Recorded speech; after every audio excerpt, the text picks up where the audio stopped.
Hello friends, good evening. मैं अर्चना सिंह सरकारी math classes में आपका स्वागत करती हूँ। आई होप आप सभी लोग ठीक होंगे। जैसा कि कल मैंने आपको क्या पढ़ाया था, ट्रैवल यानी कि यात्राएं। आई होप आप सभी ने ध्यान से पढ़ा होगा और एक बार रिवीजन भी कर लिया होगा। तो सभी लोग अच्छे से रिवीजन करते चले और अपने अच्छे से नोट्स भी क्लियर करते चले। सरकारी मैथ क्लासेस की ये CTET, UP TET and super TET की इन्वायरमेंट क्लास है। मंडे टू फ्राइडे रात 9 बजे से 10 बजे से मेरी ये ऑनलाइन क्लास है। आप लोग 9 से 10 क्लास को ज्वाइन कर सकते हैं। तो सभी लोग एक बार लाइक और शेयर करें ताकि ज़्यादा से ज़्यादा लोग क्लास से जुड़ सकें। जो भी छात्र हमारे चैनल से नए जुड़े वो प्लीज़ एक बार पहले सब्सक्राइब करें ताकि जो भी नोटिफिकेशन हो सबसे पहले आपके पास जा सके। ये हमारे यहाँ सीटेट, यूपी टेट के चयनित छात्र हैं। जी हाँ, सभी लोग मन लगाकर पढ़िए। कोई भी कम आपको समझ में नहीं आ रहा, कुछ भी सब्जेक्ट या कुछ भी समझ में नहीं आ रहा पॉइंट आपको, तो आप लोग प्लीज़ कमेंट करके ज़रूर पूछिएगा। मैंने आपको एक एक चैप्टर वाइज लेके चल रही हूँ और एक एक पॉइंट समझाती हुई चलती हूँ। और हम आपको क्या करते हैं, बोलते भी रहते हैं। अगर आपको लगता है कि ये मतलब नोट डाउन करना चाहिए तो प्लीज़ आप लोग नोट डाउन कर लिया करें, ताकि अगर आपको बाद में अगर कुछ देखना भी पड़ जाए तो आप लोग क्या करें, एक बार अपनी कॉपी उठा के आप उसको देख सकते हैं, तो आपका रिवीजन भी हो जाएगा। चलिए आज हम आपको बता रहे हैं शेल्टर। किसके बारे में? शेल्टर यानी कि आश्रय यानी कि आवास, जैसे भी आप समझना चाहते हैं। शेल्टर इंग्लिश में बोलते हैं आश्रय या आवास, हमारा हिंदी वर्ड है। तो हम आपको क्या पढ़ाएंगे? शेल्टर यानी कि आश्रय। चलिए अब हम आपको बताते आश्रय क्या है। आश्रय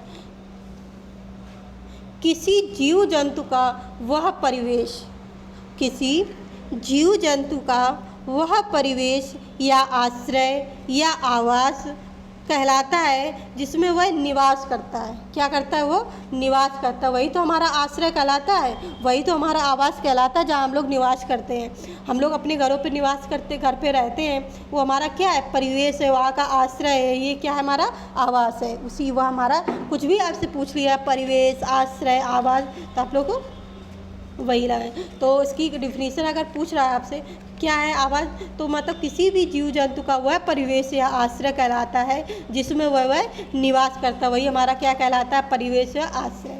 आई होप आपको समझ में क्लियर हुआ। आवास का शाब्दिक अर्थ क्या है? तो आवास का शाब्दिक अर्थ है हमारा वास स्थान। क्या मतलब? वास स्थान मतलब रहने का स्थान। वही हमारा क्या कहलाता है? वास स्थान। अगर आपसे पूछा जाता है आवास का शाब्दिक अर्थ तो आप लोग क्या बताएंगे? वास स्थान। इसको अच्छे से, वास स्थान का मतलब रहने का स्थान, वही हमारा वास स्थान हुआ। भिन्न भिन्न जीवों का आश्रय स्थल भिन्न भिन्न होता है। मतलब कोई भी जीव जंतु है उसके अलग अलग आश्रय होते हैं। छोटे छोटे जीव जंतु अपने अलग आवास बनाते हैं। बड़े हम लोग जैसे इंसान, मनुष्य अपना अलग निवास बनाते हैं। वही इसमें कहा गया है कि जो भिन्न भिन्न हैं होते जीव हैं, जो भिन्न भिन्न स्थान पर अपना आश्रय बनाते हैं। इसमें कुछ जीव जंतु स्वयं, मतलब कुछ जीव जंतु अपने स्वयं का घर बनाए लेते हैं और कुछ जीव जंतु क्या करते हैं, दूसरे के घर पे, दूसरे के घर के बनाए हुए उसमें ही रहने लगते हैं। जैसे आपने देखा होगा कबूतर वगैरह हुआ, ये जो कबूतर वो क्या करते हैं, अपने मनुष्य के घर पे ही साइड से ये लोग क्या करते हैं, अपना घोंसला बना लेते हैं, मतलब अपना आवास स्थान बना लेते हैं। तो आपको समझ में आ गया।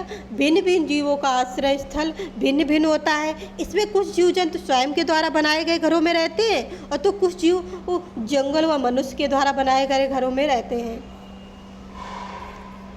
जीव जंतुओं द्वारा उनके निवास के स्थान को विभिन्न वर्गों में वर्गीकृत किया जा सकता है। मतलब कौन से जीव जंतु कहाँ पे रहते हैं और कैसे।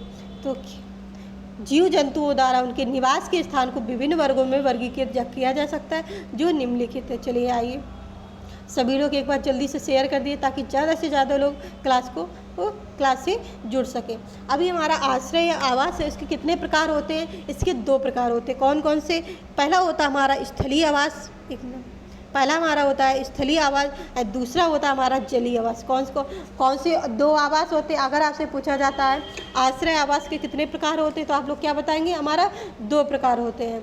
कौन कौन से? स्थलीय आवास और जलीय आवास। आपको समझ में ही आ गया होगा स्थलीय आवास क्या है, जलीय आवास मतलब जो ज़मीन में रहते हैं वो हमारे क्या हुए?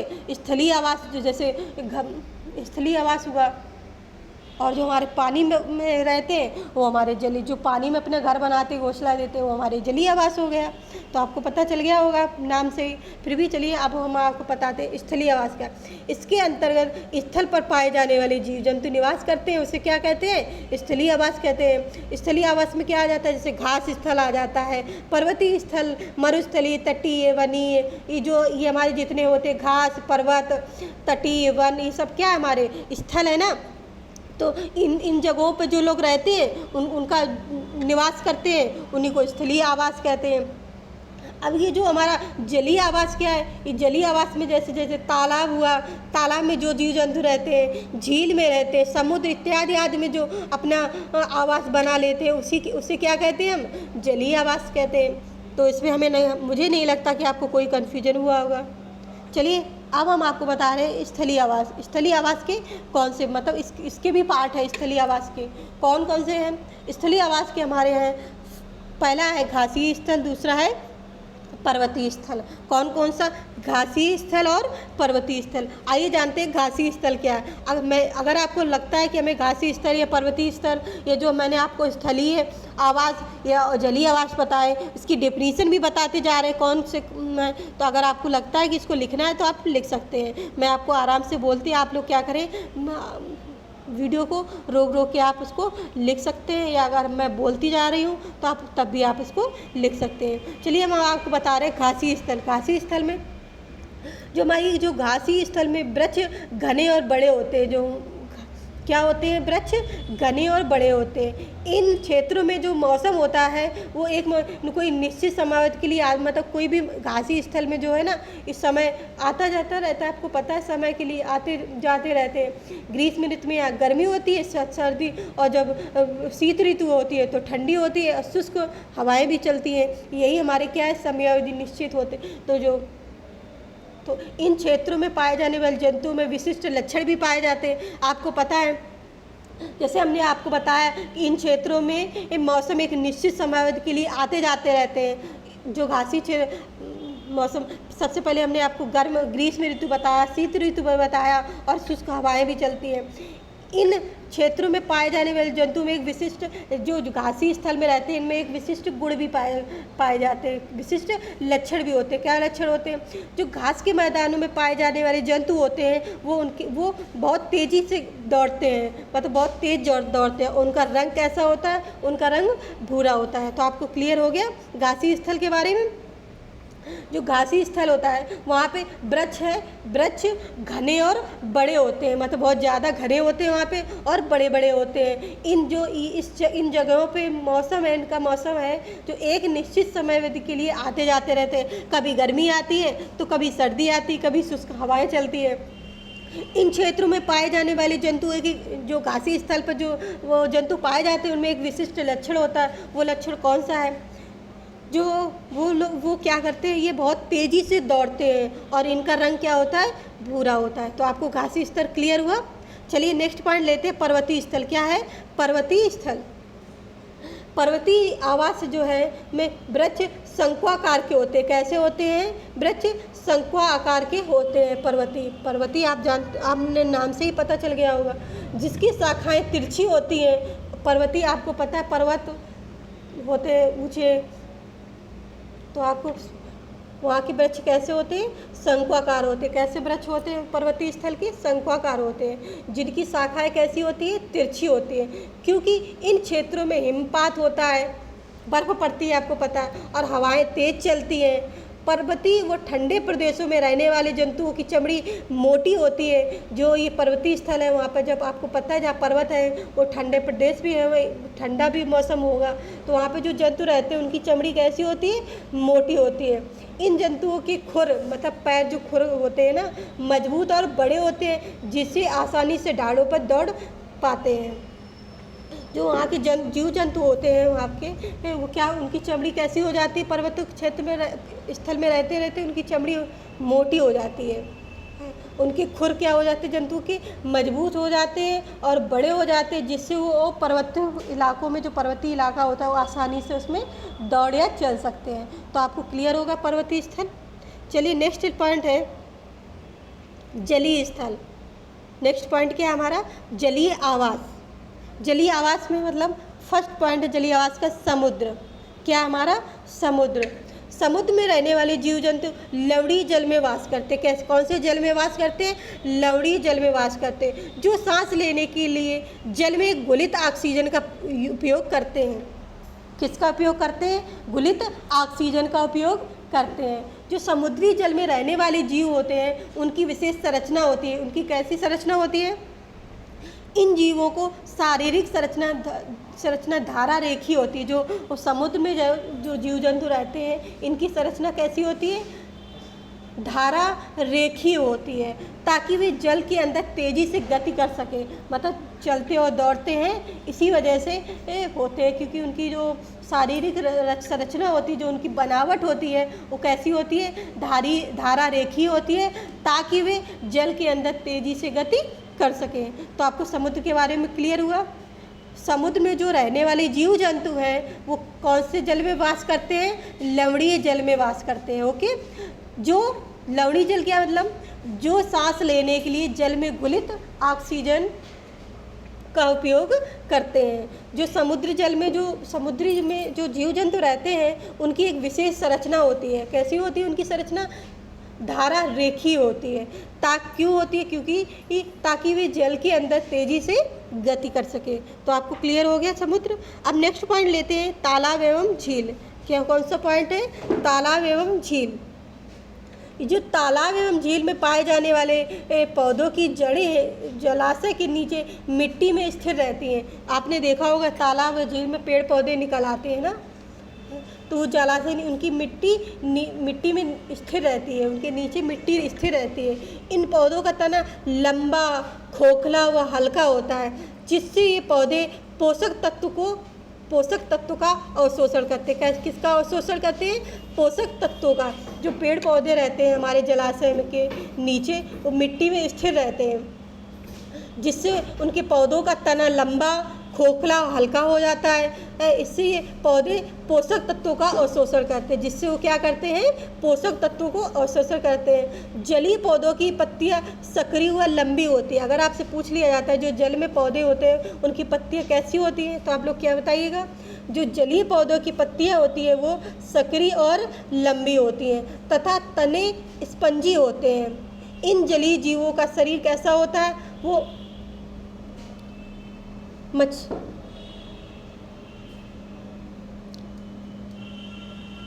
तो आपको क्लियर हो गया तालाब एवं झील।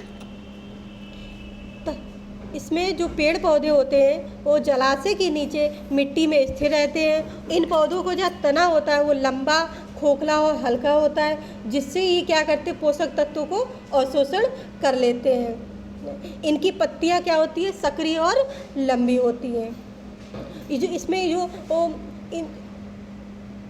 इनमें जो सांस लेने के लिए गिल, जो ये मछलियाँ होती है, मछलियाँ किसका उपयोग करती है सांस लेने के लिए, गिलफड़ों का यह है। तो मछलियाँ गलफड़ों के द्वारा श्वसन क्रिया करती हैं। तो क्लियर हो गया आपको समुद्र, तालाब और झील। नेक्स्ट पॉइंट लेते हैं। अगर आपको कुछ समझ में ना आ रहा हो तो प्लीज़ आप कमेंट करके पूछ लीजिएगा। नेक्स्ट पॉइंट है जीव जंतु एवं उनके आश्रय स्थल। तो कौन से जीव कहाँ पर निवास करते हैं, उनका आवास कौन कौन सा है। चलिए, वातावरण में विभिन्न प्रकार के जीव जंतु पाए जाते हैं जो विभिन्न आवासों में रहते हैं। मतलब आपको पता है कि हम वातावरण में कई प्रकार के जीव जंतु पाए जाते हैं और सबके घर क्या होते हैं, अलग अलग होते हैं। वो सब लोग अलग, कोई पानी में रहता है तो कोई स्थल में रहता है। तो आपको सबके जो जानवर है उनका रहने का स्थान क्या है, अलग अलग है। अब हम आपको बताएं स्थल और जंगल में कौन रहने वाले जीव, गाय, भैंस, कुत्ता, बिल्ली, गधा, ये सब क्या है, स्थल और जंगल में रहते हैं। नेक्स्ट है पानी में रहने वाले जीव कौन कौन से, जो पानी में अपना घर बना आवास रखते हैं। मछली हुई, सांप हुई, मेढक, कछुआ, मगरमच्छ आदि क्या है, पानी में रहने वाले जीव हैं जो अपना क्या करते हैं, पानी में अपना आवास बनाते हैं। नेक्स्ट पॉइंट है पेड़ पर रहने वाले जीव। पेड़ पे कौन कौन से जीव रहते हैं, बंदर, पांडा, स्लॉथ, लंगूर आदि ये कहाँ पे रहते हैं, पेड़ों पर। ये लोग अपना आवास कहाँ पे बना लेते हैं, पेड़ों पे बना लेते हैं।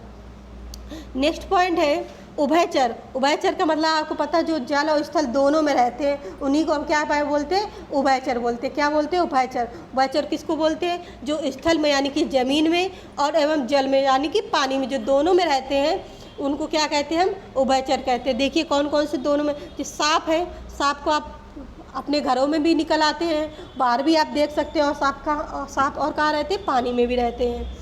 मेढक, केचुआ आदि ये सब कहाँ पे रहते हैं, स्थल में भी रहते हैं और जल में भी रहते हैं। तो आपको क्लियर हो गया। चलिए नेक्स्ट पॉइंट लेते हैं, सभी लोग ध्यान से पढ़ते रहिए। पक्षियों के घोंसले। हेडिंग क्या है हमारी, पक्षियों के घोंसले, मतलब कौन सा पक्षी ये कहाँ पे घोंसला बनाता है। मोस्ट इम्पॉर्टेंट क्वेश्चन है ये, सीटेट में बहुत बार पूछा हुआ क्वेश्चन है और अब भी पूछा जाता है, तो प्लीज़ आप लोग ध्यान से समझिए और पढ़िए। पक्षियों के घोंसले में सबसे पहला पॉइंट है, जो कबूतर और गौरैया होता है ना, मनुष्य के घरों में घोंसला बनाकर रहते हैं। अगर आपसे पूछ लिया जाता है कि कबूतर और गौरैया कहाँ पे घोंसला बनाते हैं, तो क्या करते हैं, मनुष्य के घरों में घोंसला बनाते हैं। जैसे हमने आपको सब पहले अभी बताया था, ये जो कबूतर वगैरह होते हैं, ये क्या करते हैं, घर पर ही अपना घोंसला बना लेते हैं। सेकेंड पॉइंट है, कौवा पेड़ की सबसे ऊंची डाल पर अपना घोंसला बनाता है। अगर आपसे पूछा जाता है कौन सा पक्षी है जो सबसे ऊंची डाल पर अपना घोंसला बनाता है, तो आप लोग क्या बताएंगे, कौवा ऐसा पक्षी है जो पेड़ की सबसे ऊंची डाली पर अपना घोंसला बनाता है। नेक्स्ट पॉइंट है, ये जो हमारी दर्जन चिड़िया, मोस्ट इंपॉर्टेंट क्वेश्चन, बहुत बार सीटेट में पूछा हुआ क्वेश्चन है। ये जो हमारी दर्जन चिड़िया होती है, वो क्या करती है, ये दो पत्तों को सिलकर अपना घोंसला बनाती है। कैसे अपना घोंसला बनाती है, दो पत्ते लेके सिल लेती है अपनी चोंच के द्वारा, तब वो अपना उसी से अपना क्या करती है, घोंसला बनाती है। अगर आपसे पूछ लिया जाता है कि जो दर्जन चिड़िया है वो किससे अपना घोंसला बनाती है, तो आप लोग क्या बताएंगे, दो पत्तों को सिलकर अपना घोंसला बनाती है। नेक्स्ट पॉइंट है, ये कोयल अपना अंडा कौवे के घोंसले में रखती है। आप मतलब ये जो कोयल है ये अपना घोंसला नहीं बनाती। आपसे पूछ लिया जाएगा ऐसा कौन सा पक्षी जो अपना घोंसला नहीं बनाते हैं, किसी और के घोंसले पे अपना, मतलब किसी और के घोंसले में अपना अंडा रखती है। तो ये जो एक कोयल ही ऐसी है जो अपना घोंसला नहीं बनाती है, और ये कौवे के घोंसले में अपना अंडा रखती है। तो आपको क्लियर हुआ, ऐसा कौन सा पक्षी जो घोंसला नहीं बनाता है, कोयल ऐसा पक्षी है जो घोंसला नहीं बनाता है, ये किसी और के घोंसले में अपना, मतलब कौवे के घोंसले में अपना अंडा रखती है। तो आपको क्लियर हो गया। नेक्स्ट पॉइंट है, ये जो हमारा कलचिड़ी पक्षी है, कौन सा पक्षी है, कलचिड़ी पक्षी अपना घोंसला जमीन पर विभिन्न पत्थरों के बीच बनाती है। अगर आपसे पूछ लिया जाता है कि ये जो कलचिड़ी पक्षी है अपना घोंसला कहाँ पर बनाती है, तो ये कलचिड़ी पक्षी अपना घोंसला जमीन पर विभिन्न पत्थरों के बीच बना, जैसे आपने देखा होगा बहुत सारे पत्थरों का ढेर लगा हो जाता है, या कहीं पे थोड़ा बहुत जगह उनको दिख गई, तो ये लोग क्या करते हैं, वहीं पर अपना घोंसला बना लेती है। तो ये जो कलचिड़ी पक्षी है वो अपना घोंसला क्या करती है, पत्थरों के बीच बनाती है। अगर आपसे पूछ लिया जाता है कि कौन सा पक्षी अपना घोंसला पत्थरों के बीच बनाती है, तो आप लोग क्या बताएंगे, जो ये कलचिड़ी पक्षी है वो अपना घोंसला पत्थरों के बीच बनाती है। नेक्स्ट पॉइंट है कठफोड़ा। ये जो आपने कठफोड़ा देखा होगा, और बसंत गौरी पेड़ के तने में छेद करके घोंसला बनाती है। आपसे अगर पूछ लिया जाता है ये जो कठफोड़ा और बसंत गौरी है कहाँ पर अपना घोंसला बनाती है, तो आप लोग क्या बताएंगे, कठफोड़वा और बसंत गौरी पेड़ का जो तना होता है उसमें छेद करके अपना घोंसला बनाती है। आई होप आपको क्लियर हुआ। पेड़ के तने में छेद करके अपना घोंसला बनाती है बसंत गौरी। अलग अलग पूछ लिया जाए या एक में पूछ लिया तो आपको मालूम होना चाहिए ये दोनों क्या करती हैं, पेड़ के तने में छेद करके अपना घोंसला बनाती हैं। चलिए नेक्स्ट पॉइंट लेते हैं, नेक्स्ट पॉइंट है उल्लू पेड़ के खोखले भाग में ही अपना घोंसला बना लेता है। उल्लू कहाँ पे अपना घोंसला बनाता है? पेड़ के खोखले भाग में। अगर पूछा जाता है कौन सा पक्षी अपने पेड़ के खोखले भाग में अपना घोंसला बनाता है, तो आप लोग क्या बताएंगे? उल्लू एक ऐसा पक्षी है जो पेड़ के खोखले भाग में अपना घोंसला बनाता है। तो सबको पॉइंट क्लियर होते जा रहे हैं, सब लोग ध्यान से पढ़िए। नेक्स्ट पॉइंट है गिद्ध अपना घोंसला कहाँ पर बनाता है? गिद्ध अपना घोंसला कहाँ पर बनाता है? तो गिद्ध अपना घोंसला पेड़ों पर, चट्टानों की दरारों पर,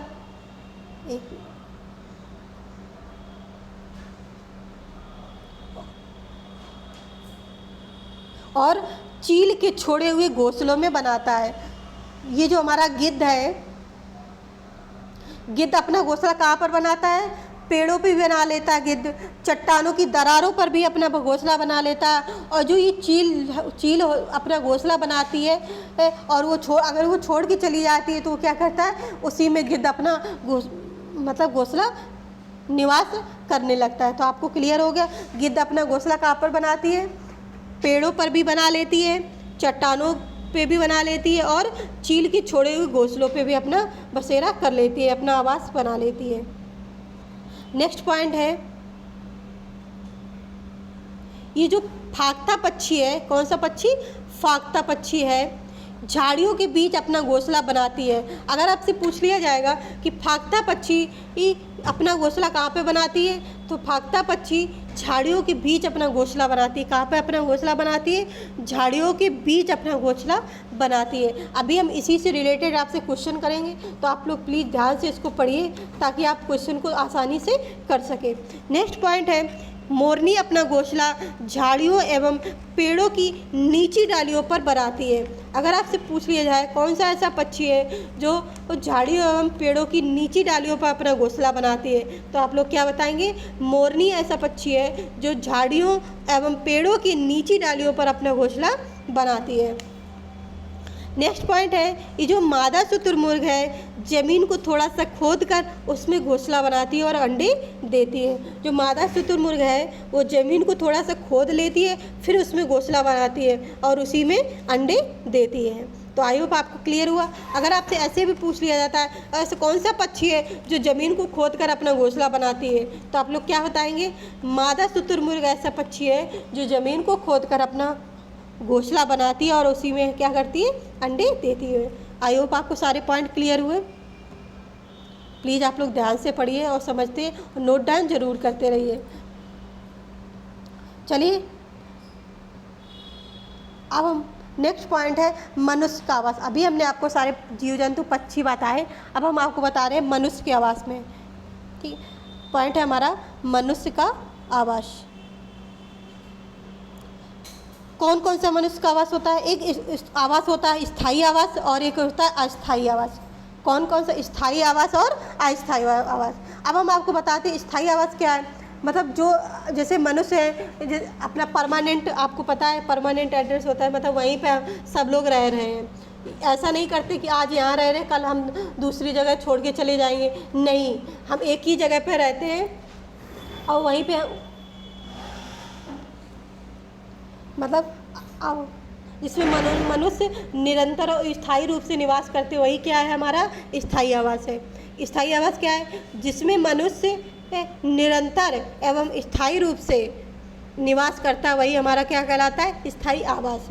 अस्थायी आवास अभी हमने जो आपको बताया था, चांगपा के लोग कैसे होते हैं? घूमतू लोग होते हैं। कहीं आज घर यहाँ पे आवास बना लिया, टेंट लगा लिया, कहीं दूसरी जगह टेंट लगा लिया। हाँ, तो उनका आवास कैसा था? अस्थायी आवास था। उनका आवास कैसा था? अस्थायी। तो इससे आपको समझ में आ गया होगा अस्थायी आवास क्या है। ऐसी आवाज़ जिसमें मनुष्य जो कुछ समय के लिए निवास करते हैं और कुछ दिनों के बाद उसे छोड़कर चले जाते हैं, और वहाँ पे क्या कर अपना जैसे अब भाई अलग अलग जगह रहेंगे, तो अब ऐसा तो है नहीं कि हम ईंटों के मकान बना लेंगे हर जगह, नहीं, वो लोग क्या करते हैं?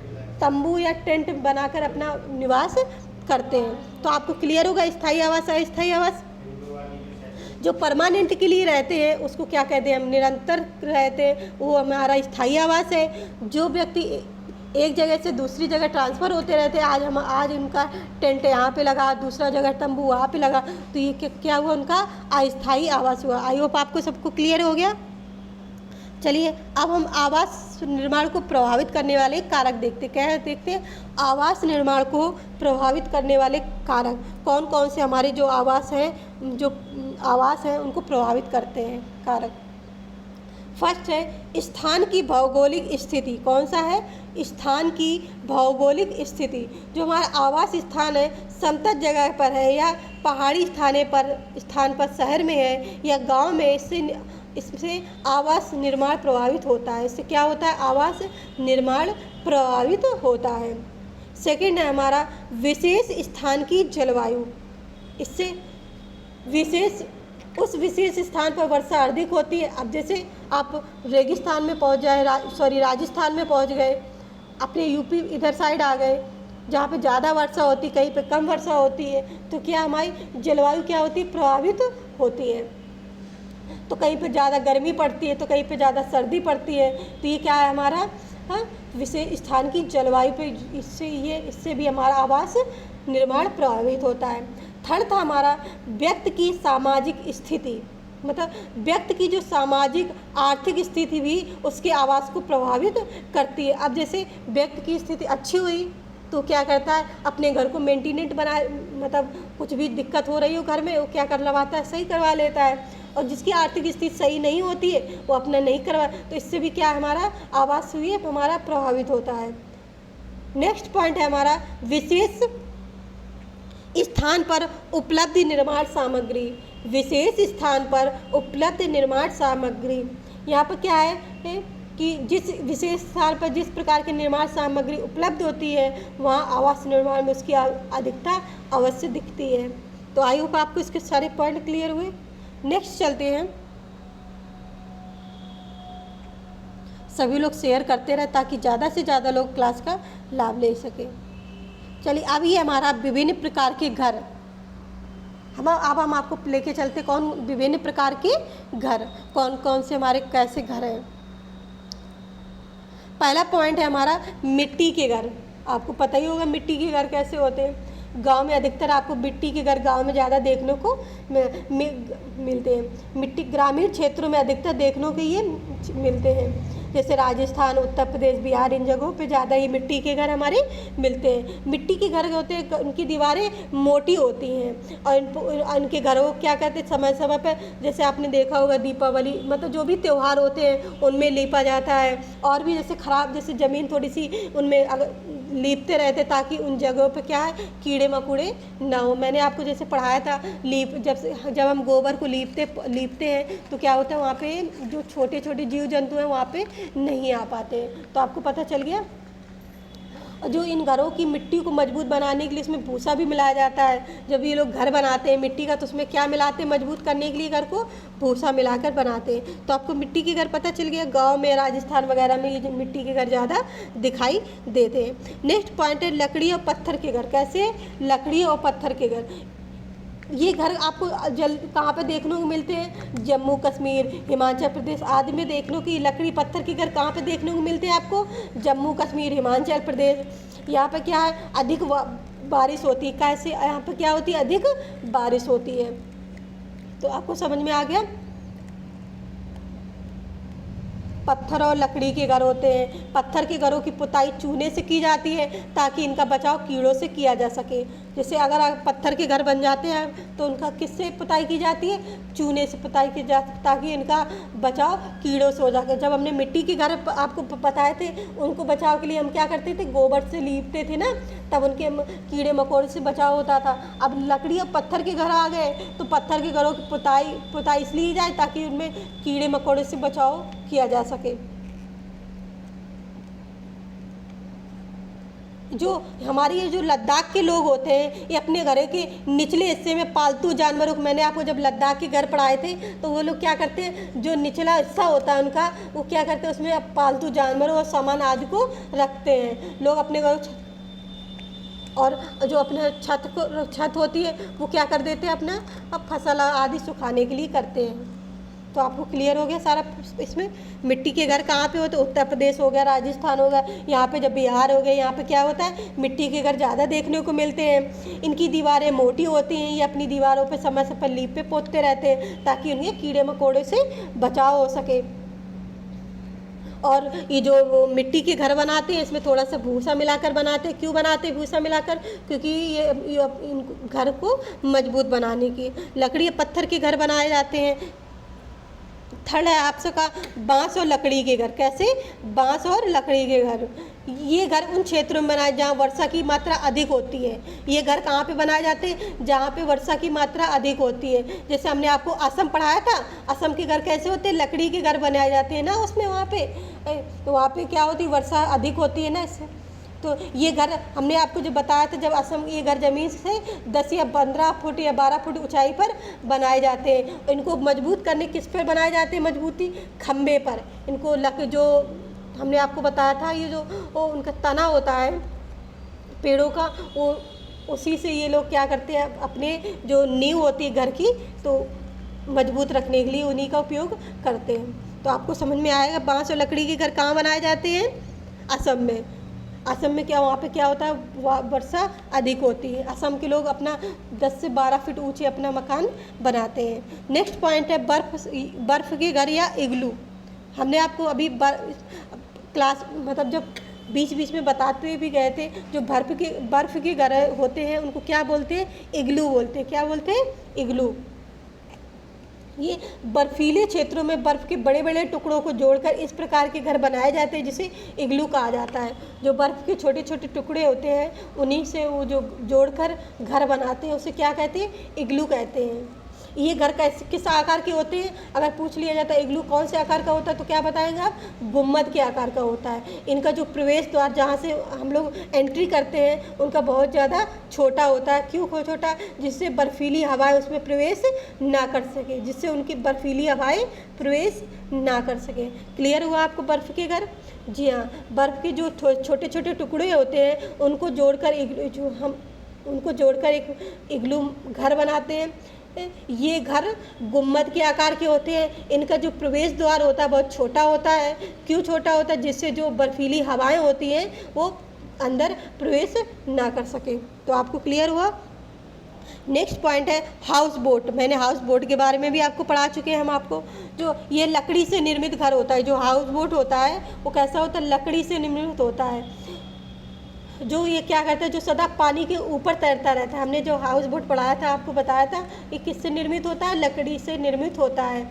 जो सदा किस पे तैरता रहता है? पानी में तैरता रहता है। ये जो हाउस बोट होता है किसके लिए यूज होता है? जो पर्यटक आते हैं घूमने के लिए, ये किसका उपयोग करते हैं? हाउस बोट का उपयोग करते हैं। इसकी लंबाई मैंने आपको बताई थी कितने फुट होती है? इसकी लंबाई 80 फुट होती है। चलिए नेक्स्ट पॉइंट लेते हैं, डोंगे। कौन सा पॉइंट है? डोंगी। डोंगी क्या है? ये कश्मीर में पाई जाने वाली नक्काशी रहित हाउस बोट होती है। मतलब ये जो कश्मीर में जो ये एक नक्काशी होती है उसको भी हम हाउस बोट बोलते हैं। और डोंगे भी बोलते हैं। इसमें भिन्न भिन्न कमरे होते हैं जिसमें वहाँ के स्थानीय लोग निवास करते हैं। ये एक डोंगे होते हैं। ये कश्मीर में पाए जाने वाले एक नक्काशी हाउस बोट होती है। कैसी होती है? नक्काशी रहित हाउस बोट होती है जिसमें बहुत सारे कमरे होते हैं और वहाँ के स्थानीय लोग उसमें निवास करते हैं। तो आपको समझ में आ गया? 7 नंबर है हमारा टेंट। यह अस्थायी निवास। हमने आपको बताया जो अस्थायी निवास है, स्थायी निवास और अस्थायी निवास बताया था हमने आपको। अस्थायी निवास मतलब आज कुछ लोग आज यहाँ पे निवास करते हैं, कल दूसरी जगह निवास करते हैं। तो लोग क्या करते हैं? अपना टेंट या तंबू लगाते हैं ना रहने के लिए। तो वही हमारा क्या है, जैसे लद्दाख की जो चांगपा जनजाति के लोग हैं याक के बालों की पट्टियों से टेंट बनाते हैं जिससे रेबो कहा जाता है। अभी हमने आपको बताया जो लद्दाख में चांगपा जनजाति के लोग क्या है, याक के बालों से पट्टियाँ बनाते हैं, पट्टियों से टेंट बनाते हैं। किससे बनाते हैं? पट्टियों से टेंट बनाते हैं। उस टेंट को हमने आपको बताया था क्या बोलते हैं? रेबो। उस टेंट को क्या बोलते हैं? रेबो। अब जैसे पर्वतारोही के टेंट 2 तरह के होते हैं। एक प्लास्टिक की शीट से बने होते हैं ताकि उसमें ठंड से बचाव हो सके। तो आपको क्लियर हो गया टेंट के बारे में। नेक्स्ट है ईंट के मकान। किसके मकान? ईंट के मकान। इस प्रकार के घर या आवास समतल मैदानी क्षेत्रों में मिलते हैं। ईंट के मकान कैसे, कहाँ पे मिलते हैं? समतल मैदानी क्षेत्रों में। जो एक मंजिला से लेके बहुत मंजिल, आपने देख रहे होंगे कि जो 1 2 3 4 मंजिल, कितनी मंजिल तक बना लेते हैं ये ईंटों के मकान। जो कैसे बनाते हैं? समतल जगह पे ही तो बनाते हैं। चलिए नेक्स्ट पॉइंट है हवेली। कौन सा पॉइंट है हमारा? हवेली, किले या महल, उसी को बोलते हैं, एक ही है ये। हवेली, किले या महल किसके होते थे? राजा महाराजाओं, जमींदार, विशेष जो बहुत ज़्यादा पैसे वालों के हैं उनके ये आवास होते थे। किनके आवास होते थे? हवेली, किले, महल किसके आवास होते थे? राजा महाराजा, जमींदार और बहुत ज़्यादा जो धनी लोग होते हैं उनके हवेली और किले महल होते हैं। इनका आकार बहुत बड़ा होता है जो कई भागों में विभाजित होता है। इसमें पत्थर और लकड़ियों को बहुत ज़्यादा उपयोग होता है। जो ये महल और लकड़ी महल और किले और जो हवेली बनाए जाते हैं इसमें क्या ज़्यादा उपयोग होता है? पत्थर और लकड़ियों को बहुत ज़्यादा उपयोग होता है। इनकी छतों में, दीवारों पर, खंभों तथा दरवाज़ों पर खूबसूरत नक्काशियाँ की जाती हैं। मतलब सजावट, इनकी जो दीवारें होती हैं, दरवाजे या खंभे होते हैं, उन पे क्या होती है? एक बहुत खूबसूरत नक्काशियाँ, मतलब डिजाइन वगैरह बनाई जाती है। तो आपको सारे क्लियर हो गए विभिन्न, आई होप आपको सारे एक एक पॉइंट क्लियर हो गए होंगे। सभी लोग ध्यान से पढ़िए और रिवीजन करते रहिए। जो भी चैप्टर मैं आपको पढ़ा रही हूँ, आप लोग क्या करिए, एक बार बाद में भी एक बार इसको रिवीजन कर लीजिए ताकि आप इसको भूलें नहीं। अगर आप हमारी एकेडमी से ऑफलाइन जुड़ना चाहते हैं वेव एकेडमी, तो आप लोग 9910386775 पर आप कांटेक्ट कर सकते हैं। इसका एड्रेस है M38 sector 12 M block Pratap Vihar near डोमनेज गाजियाबाद। ओके फ्रेंड्स, अच्छे से तैयारी करते रहिए ताकि आपको एग्ज़ाम के टाइम ज़्यादा लोड ना पड़े। एक एक चैप्टर मैं धीरे धीरे पढ़ा रही हूँ, हर पॉइंट एक एक मैं आपको समझाती जा रही हूँ। फिर भी आपको कुछ समझ में ना आए तो प्लीज़ एक बार कमेंट करके ज़रूर पूछिएगा। प्लीज़ आप लोग क्लास के अंत में आपको क्लास कैसी लगी फीडबैक देना ना भूलें। Okay friends, thanks for watching. जय हिंद।